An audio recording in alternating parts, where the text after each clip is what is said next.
15-20 વર્ષથી કામ કરી છે. દર સિઝનમાં આવું જ કામ હોય અમારે. ગરમીમાં અમે આખો પચીનો થઈ જાય છે. 12 મહિના અમારે કામમાં કરવાનું હોય.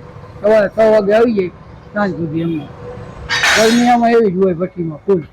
પછી આમાં ગરમીમાં આવી રીતે કામ હોય જ રોજ 3 ઝાડ પડે, 4 ઝાડ પડે, 5 ઝાડ પડે, ગમેલા ઝાડ પડે. કામ તો અમારે એટલું જ ગરમી હોય.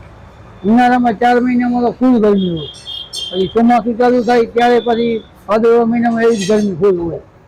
એવી જ ગરમી ફૂલ પડે આમાં પૂરી મહેનત આવે. આમાં બધી મહેનત ફૂલ હોય અત્યારે આમાં. જામનગર ફેક્ट्री ओनर्स एसोसिएशन प्रमुख लागाभाई केशवाला। हमारी जामनगरनी ब्रास इंडस्ट्रीज આજે 75મા વર્ષ ઉજવી રહી છે અને જામનગરની અંદર 10,000 બ્રાસ પાટના કારખાનાઓ છે અને ફાઉન્ડરી લગભગ 1200 ફાઉન્ડરીઓ છે કે જે ફાઉન્ડરીઓ ન હોય તો બ્રાસ પાટ શક્ય નથી અને વિશ્વમાં જામનગર બ્રાસ સિટી તરીકે ફેમસ છે અને અહીંયા ચશ્માના ઇંજીસથી લઈ અને પ્લેન પાર્ટ સુધી બને છે અને એન્જિનિયરિંગથી બનતી કોઈ પણ આઈટમ જામનગર સિવાય આપને ક્યાંય નહીં મળે.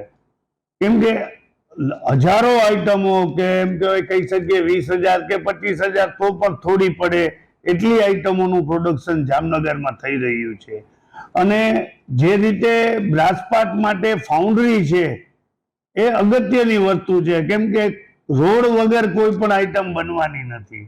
એટલે રોડ જે છે અલગ અલગ સાઈઝના 1 આનીથી લઈ અને 2.5 ઇંચ કે 3 ઇંચ સુધીના રોડ આ બ્રાસ ફાઉન્ડરીની અંદર બને છે.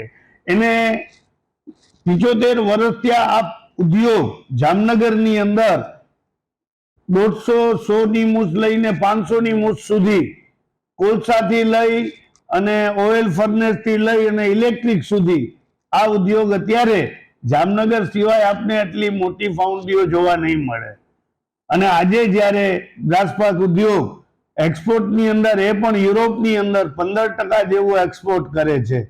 એ પણ અમારા જામનગર માટે એક ગૌરવની વાત છે અને ફાઉન્ડરીની અંદર 1300 ડિગ્રી તાપમાનની અંદર જે વર્કરો કામ કરે છે એ આમ પબ્લિક માટે શક્ય નથી. આપણે 2 કલાક પાવર જાય તો આપણા ઘરની અંદર નથી રહી શકતા કે જેનું તાપમાન ખાલી 40-42 ડિગ્રી હોય તો આ તો 1300 ડિગ્રી તાપમાનમાં જે વર્કરો કામ કરે છે એ બહુ જ કઠિન છે. છતાં પણ વર્કરો કામ કરે છે એને અમે બિરદાવીએ છીએ, એનું પૂરું વળતર પણ આપીએ છીએ. પણ આ ગરમી સહન કરે છે એ તો એમ કહો કે બહુ કષ્ટવાળું કામ છે. છતાંય અમારા ઉદ્યોગ આજે જે વર્કરોના હિસાબે વિશ્વ લેવલે જે નામના મેળવી છે એ ક્યાંક ને ક્યાંક અમારા ફાઉન્ડરી ઉદ્યોગને આભારી છે અમારો બ્રાસપાટ ઉદ્યોગ. આ ભઠ્ઠીમાં અત્યારે અમારે કામ કરવા માટે ગરમીની નીચે કામ કરવું પડે છે.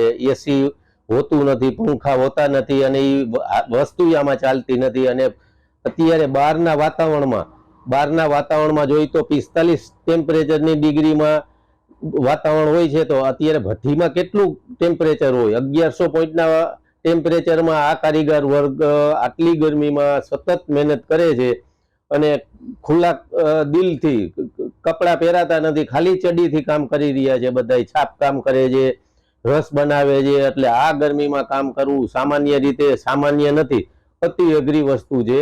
આ વસ્તુ બહુ ભાગ્યે અમુક માણસો જ કરી શકે છે. તો આ અત્યારે આ સમયમાં આ ગરમીમાં કામ કરવું ખૂબ કઠિન છે.